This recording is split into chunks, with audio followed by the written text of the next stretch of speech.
যাওয়ার জন্য রাজশাহী থেকে আসা লাগবে কেন? সাহসী ও স্পষ্টভাষী তরুণ রাজনীতিবিদ, একজন বিশিষ্ট অ্যাক্টিভিস্ট, সংগঠক, শিক্ষক এবং লেখক। তিনি ঢাকা বিশ্ববিদ্যালয়ের রাষ্ট্রবিজ্ঞান বিভাগ থেকে পড়াশোনা করেছেন। মাদ্রাসা ব্যাকগ্রাউন্ডের কারণে ছাত্র জীবনে তাকে নানা কটূক্তি ও রাজনৈতিক হয়রানির শিকার হতে হয়েছে, কিন্তু তিনি তার আদর্শ থেকে বিচ্যুত হননি।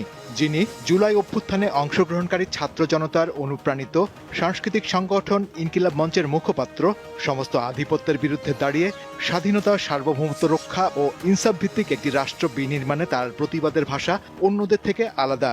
জুলাই আন্দোলনে সামনের সারিতে ভূমিকা রেখেছেন তিনি। আওয়ামী লীগের নিবন্ধন বাতিল, সন্ত্রাসী রাজনৈতিক দলের গুপ্ত হত্যা থেকে দেশপ্রেমিক ছাত্র জনতাকে বাঁচাতে সব সন্ত্রাসীকে গ্রেপ্তার করা ও প্রাইভেট বিশ্ববিদ্যালয় সহ দেশের সব জুলাই যোদ্ধাদের জীবনের সম্পূর্ণ নিরাপত্তা নিশ্চিত করার জন্য তার ইনকিলাব মঞ্চ সরকারের কাছে 3টি দাবি তোলে। কঠোর ও প্রতিবাদী বক্তব্যের জন্য তিনি তরুণদের মাঝে ব্যাপক পরিচিতি লাভ করেছেন, যা অনেক সময় বিতর্কেরও জন্ম দিয়েছে। তবে নিজের অবস্থানে অটল থেকে তিনি অন্যায়ের বিরুদ্ধে লড়াই চালিয়ে যেতে চান। দ্য